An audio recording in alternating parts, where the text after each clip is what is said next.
Olá, meu nome é Isabela Rubio, eu sou estudante de Biologia da Unesp de Botucatu e hoje a gente vai falar um pouquinho sobre a diversidade de ecossistemas e dar sequência a esse tema, com o subtema Riqueza e Diversidade Brasileira.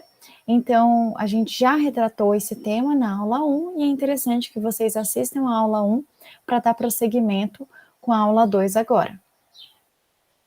Então, nessa sequência de videoaulas, a gente já abordou a respeito da nutrição do organismo e hábitos alimentares, falou também um pouquinho do consumo consciente e da reciclagem, da forma, estrutura e movimentos da Terra, da diversidade de ecossistemas, dos fenômenos naturais e impactos ambientais, que a gente vai abordar mais para frente, e a gente também vai abordar um pouco do efeito estufa. E nesse tópico de diversidade de ecossistemas, na aula 1, a gente abordou a respeito da caracterização dos biomas, e nessa aula 2, a gente vai falar um pouquinho mais sobre os animais típicos de cada bioma e algumas outras questões envolvidas. Então, eu já começo com a pergunta, novamente, se você já assistiu a primeira aula. A primeira aula é intitulada Diversidade de Ecossistemas, Biomas e Ecossistemas, parte 1. E é interessante que vocês assistam realmente para ter essa base sobre a caracterização de cada bioma, tem bastante foto, e é interessante que vocês tenham acesso também a essa primeira parte da aula. Aqui a gente entra em um tópico mais específico a respeito da biodiversidade brasileira. Se a gente tivesse cara a cara, que infelizmente por conta da pandemia isso está sendo virtual, eu pediria para vocês eu pediria que vocês escrevessem em algum papel por que o Brasil é rico em biodiversidade, qual é a sua opinião? Vocês já pararam para pensar como o nosso país é rico? Rico em recursos, rico em biodiversidade, tem muitos animais diferentes, muitos locais com climas diferentes, e isso tem que ter algum motivo, certo? Então, vocês estão longe, mas eu espero que vocês respondam aí na casa de vocês, por que vocês acham que o Brasil é rico em biodiversidade da forma que a gente conhece. E um dos motivos para isso acontecer é a grande extensão territorial e diferentes zonas climáticas que a gente encontra aqui. Essa grande extensão territorial e essas diferentes zonas climáticas fazem com que haja diferentes vegetações, diferentes climas e também diferentes animais. E, para exemplificar um pouquinho a respeito dessa extensão territorial, eu trouxe uma foto aqui para vocês que divide o nosso país de acordo com outros países, o tamanho de outros países. Então, por exemplo, você consegue ver em cada estado a bandeira de um país. E isso diz respeito ao tamanho do país. Então, a nossa extensão territorial é muito grande. Por exemplo, aqui, esse estado, ele é o mesmo tamanho que o país inteiro da Finlândia. Então, é uma coisa assim que vocês só conseguem perceber com essa exemplificação, com essa comparação em relação a outros países. E também, como eu havia falado, os tipos de clima, eles estão intimamente relacionados com essa grande diversidade que a gente conhece. Nós temos o clima equatorial, aqui nessa área, o clima tropical, o clima semiárido, aqui em vermelhinho, o clima tropical atlântico, aqui, o clima tropical de altitude, e aqui, por fim, o clima subtropical. É importante notar que o clima tropical, ele se encontra aqui e aqui no topo. E o clima tropical de altitude também está dividido. Bom, então falando em números, né? No Brasil tem mais de 116 mil espécies de animais, mais de 46 mil espécies vegetais conhecidas, gente. Imagina o quanto ainda nós precisamos explorar para conhecer tudo e o quanto ainda há para se descobrir. E, além disso, o nosso país detém 30% das florestas tropicais do mundo e 20% da biodiversidade do planeta. É muita coisa. Mas o que tudo isso quer dizer, né?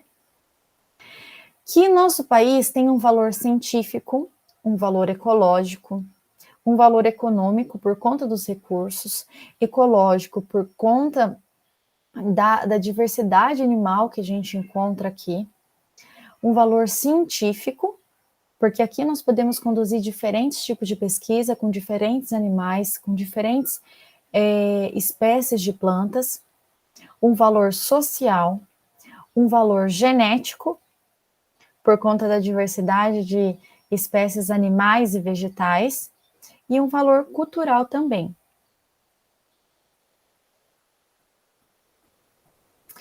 E é interessante pensar nisso, e é bom pontuar que cada espécie do planeta, ela apresenta um papel no ecossistema. Então, quando uma espécie ela entra em extinção, todo o ecossistema local é impactado. Então, por exemplo, se aqui que a gente consegue ver um gafanhoto, e aqui a gente consegue ver, na verdade, uma cadeia alimentar. Se um desses integrantes não estiver presente aqui, há um grande desequilíbrio. Por quê? Porque se não há o gafanhoto para ser comido pela cobra, há um aumento gigantesco na população de gafanhotos que vai interferir em diversos outros pontos da cadeia alimentar. Então, se há qualquer mudança de nível populacional de um animal numa cadeia alimentar, todo o resto da cadeia é impactado. Porque se há pouco animal para se alimentar do outro, o animal que seria comido pelo outro, ele vai aumentar de número e vai interferir em tudo. Então, tudo está interligado, tudo há um desequilíbrio se a gente mexe nisso. E aí eu trouxe uma charge para vocês aqui, falando assim, que o menininho falando que quando eu crescer eu quero ajudar a humanidade, proteger os rios, dar alimento e abrigo aos animais. Quando crescer, quero ser uma árvore. E aí a pessoa fala para ele, então quando você crescer, você vai cuidar da natureza? Espero que sim, depende de vocês. Tentem não destruir tudo até lá. Então o nosso papel aqui é ter noção do desequilíbrio que a falta de uma espécie faz no ecossistema. E qual o nosso papel nisso tudo. Então, como depende da gente, né, como falou na charge, é necessário pontuar que a disponibilidade de recursos naturais e de matéria-prima, ela é fundamental para o desenvolvimento de uma sociedade. Se é fundamental, é necessário que haja os recursos, só que esses recursos não são inesgotáveis. Aqui, a disponibilidade de recursos está inteiramente relacionada com a biodiversidade.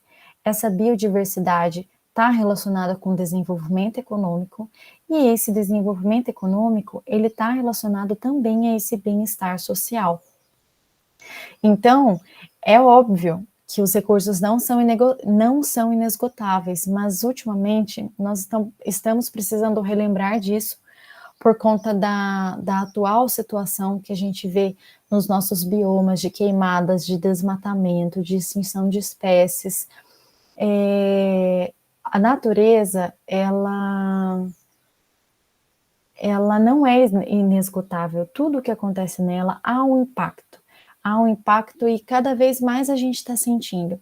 Se vocês notaram, ultimamente há uma grande mudança climática, extremos de temperatura, e isso também está relacionado com o impacto do homem na Terra.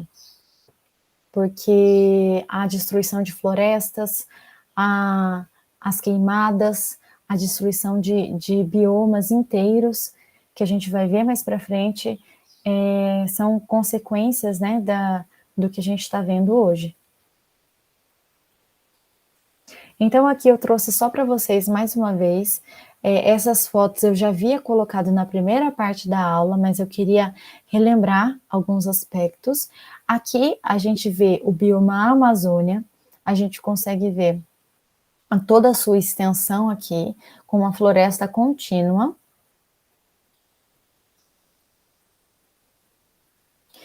E, neste caso, a flora da Amazônia é constituída por aproximadamente 30.000 espécies, das quais 100.000 são apenas existentes na América Latina. Então, aqui tem a capivara, as cobras, a onça-pintada, a arara azul, o tatu. E aqui, em outra forma de representação, pode ser que aqui haja alguns números que estão diferentes das informações que eu coloco aqui nesse slide, porque o que eu coloquei no slide está mais atualizado. Então, nesse tipo de representação, é possível ver que a Amazônia possui 311 mamíferos, 163 espécies de anfíbios, sendo que as 12 espécies, existem 12 espécies que são endêmicas, ou seja, só ocorrem em determinada região. Existem 3.000 tipos de peixe, 1.000 espécies de aves, 32 espécies também são endêmicas dessa área, e os répteis são constituídos de 550 espécies. A flora é gigantesca, e eu trouxe essa representação para vocês para mostrar um pouquinho sobre a diversidade da região e também utilizar essa representação visual para que vocês tenham ideia de como cada bioma abriga certos tipos de espécies, certos tipos de animais. No caso do cerrado, como nós também falamos e caracterizamos na última aula, são árvores que são mais espaçadas, pequenas, com troncos retorcidos, as folhas geralmente são grossas. E neste bioma há cerca de 837 espécies de aves, 185 espécies de mamíferos, de répteis, 194 espécies de mamíferos e 150 anfíbios. Aqui, como eu havia falado, existem alguns números que não estão atualizados, mas a flora, da mesma forma do último bioma que nós vimos, é gigantesca e até um pouco maior, com 7.356 espécies endêmicas, ou seja, espécies que estão localizadas apenas na região. Os anfíbios são constituídos de 113 espécies neste bioma, 252 mamíferos, sendo que 18 deles são endêmicos, 187 espécies de répteis, 850 espécies de aves e 1.000 espécies de peixes. Aqui tem a representação da onça-pintada também, para representar como um símbolo, né, ser um símbolo do bioma também. Aqui a gente consegue ver a Mata Atlântica, que é diversa na vegetação e possui uma floresta contínua também, em que as copas são altas. E, neste caso, há 850 espécies de aves, 370 espécies de anfíbios, 200 espécies de répteis, 270 espécies de mamíferos e 350 espécies de peixes. Aqui, com outra representação, a flora é gigantesca, porque a flora dessa região é maior do que os outros biomas que a gente já analisou aqui, o Cerrado e a Amazônia, bioma da Amazônia, com 18.713 espécies específicas da região, com 10.211 espécies que são específicas da região, e constituindo o total de 18.713 espécies. Os peixes também são um pouco menos abundantes, que nos outros biomas analisados, mas os anfíbios, os mamíferos, os répteis também estão em grande número, e os mamíferos são 270 espécies localizadas nesse bioma e 55 espécies que se encontram apenas nessa região. Passando a falar um pouquinho da caatinga, se você analisa essas fotos, você consegue diferenciar elas assistindo a videoaula 1, porque foi lá que a gente caracterizou cada bioma e analisou essas fotos aqui. Mas esse é considerado um dos biomas mais secos, tem baixos índices pluviométricos, então existem diversas adaptações da vegetação para sobreviver a esses climas secos. E neste caso, existe 188 mamíferos, 591 aves, 177 espécies de répteis, 79 anfíbios, 271 de peixes e 221 espécies de abelhas. Eu trouxe isso especialmente para dizer que não é porque o clima é seco, não é porque o local em baixo índice pluviométrico que não vai haver uma grande biodiversidade. Então, de qualquer forma, existem muitos peixes, muitas aves, muitos répteis. Os mamíferos, dentro dos mamíferos, existem 10 espécies que só ocorrem nessa região. A flora também é rica, com 1.540 espécies que só ocorrem na área. E falando um pouquinho do Pampa, nós estamos localizados aqui, ó, só para retomar. Falando um pouquinho do Pampa, a gente consegue ver que existem campos e campos grandes. E este bioma também é conhecido como campos sulinos.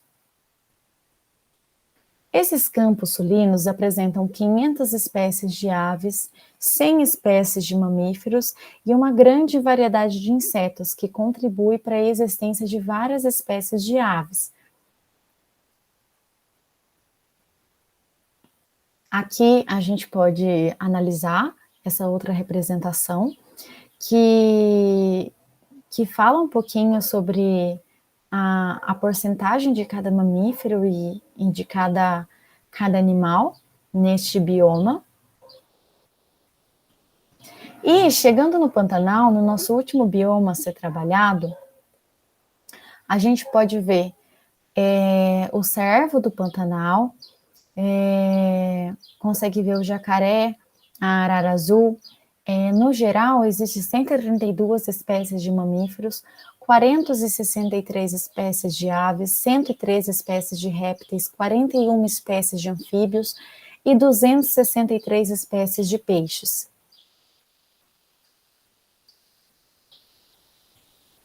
Aqui, neste caso, a flora, dentro da flora, que possui um total de 1.197 espécies, dessas 1.197, 146 espécies são endêmicas da região. E por que é interessante falar isso? Porque é para deixar bem claro que existem espécies nativas de um local. Existem espécies que só ocorrem em um local. Cada bioma vai ter alguns animais em comum, é claro, mas existem animais que só estão presentes nessa área. Se a gente não cuidar, se a gente não preservar, se a gente não prestar atenção no que está acontecendo com esses animais, qual está sendo o tratamento para com eles, cada vez mais a gente vai perder o que é mais bonito no nosso país, que é a própria diversidade. Aqui, então, dando um link, né, com o que eu estava falando, eu trouxe uma notícia de uma pesquisa que foi feita pelo IBGE, dizendo que o Brasil tem 3,3 mil espécies de plantas e animais ameaçados de extinção. E a Mata Atlântica é o bioma mais prejudicado. Na primeira aula eu até havia comentado, mas apenas para retomar, a Mata Atlântica é um bioma que está apenas com 10% da sua vegetação nativa. Então, é muito triste, porque dentre todos os biomas, 10%, e dentre toda a área desse bioma, 10% é muito pouco. Então, se você analisa aqui o mapa, a Mata Atlântica, ela está com 25% das suas espécies ameaçadas. Por quê? Porque se está havendo desmatamento e se há pouca espécie, pouca vegetação nativa na região, é claro que isso vai acarretar também nas espécies presentes na área. Então, olhando aqui, a Mata Atlântica está com 25% das espécies ameaçadas, o Cerrado está com 19,7%, representando o número de 1.061. A Caatinga está com 18,2% das espécies ameaçadas, o Pampa 14,5%, o Pantanal 4%, a Amazônia 5%.